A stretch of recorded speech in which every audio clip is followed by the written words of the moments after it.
بچوں، آج میں آپ کو کہانی سنانے جا رہی ہوں 3 دوستوں کی۔ ایک زمانے میں پہاڑوں اور سرسبز جنگل کے درمیان واقع ایک جادوئی گاؤں میں 3 دوست رہا کرتے تھے۔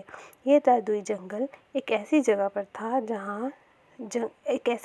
تھا جو جنگل سے گزرتا تھا۔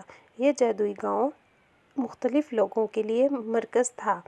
تینوں دوست رہا کرتے تھے جن کا نام تھا لیلا، ٹام اور جیری۔ لیلا ایک جوان چڑیل تھی جو دوائیاں بنانے میں مہارت کے لیے مشہور تھی۔ اس کا گاؤں کے کنارے ایک چھوٹا سا آرام دہ کاٹیج تھا جس کے ارد گرد چاروں طرف پھول اور جادوئی جڑی بوٹیاں تھیں۔ دوسری طرف ٹام نہایت ہی ہوشیار اور ایجادات کا ہنر رکھنے والا ایک شرارتی بچہ تھا۔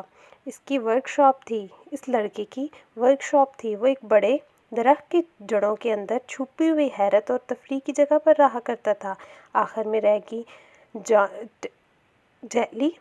جیلی نہایت ہی شریف اور سمجھدار بچی تھی جو زمین سے اونچے ایک درخت کے اندر رہا کرتی تھی۔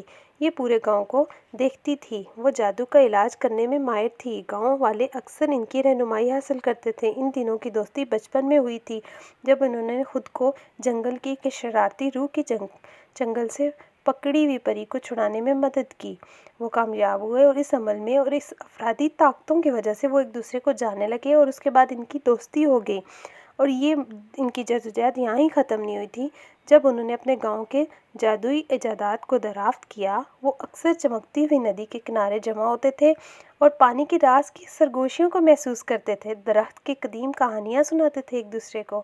اسی طرح ہلکی چاندنی کے نیچے وہ گاؤں کی تاریخ اور آس پاس رہنے والی مخلوقات اور جادوئی جنگل کے قصے سناتے تھے۔ ایک دن گاؤں میں خوفناک اندھیرا چھا گیا۔ آسمان تاریک ہو گیا۔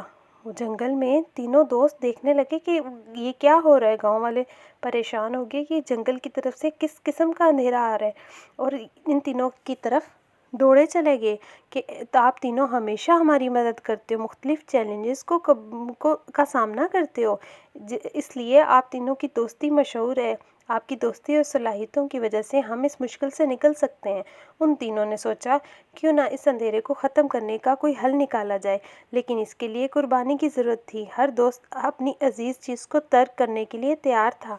جیسے ہی ترانہ بج رہا تھا، ان کی قربانیاں ایک اندھیری روشنی میں پھیلتی چلی جا رہی تھی، جس سے گاؤں میں اندھیرا نکلتا چلا جا رہا تھا۔ لیکن ان کو اپنی جادوئی طاقتوں سے ہاتھ دھونا پڑنا تھا۔ لیکن انہوں نے دوستی اور اتحاد کا جادو ایسا جادو تھا کہ جو اندھیروں کو شکست دے گیا۔ اس دن سے گاؤں میں اور ترقی ہونے لگی۔ تینوں کی جدوجہد نے گاؤں کے اندر ایک نیا رنگ لے کے آیا۔ اس طرح جادوئی گاؤں میں تینوں دوست ہمیشہ خوشی سے رہنے لگے، یہ جانتے ہوئے کہ اب وہ ایک ساتھ تو کھڑے ہیں لیکن ان کے پاس جادو نہیں ہے۔ لیکن ان تینوں کی دوستی نے ان کے اندر ایک جذبہ پیدا کر دیا کہ وہ لوگوں کی مدد ابھی بھی کر سکتے ہیں، لیکن مختلف طریقوں سے۔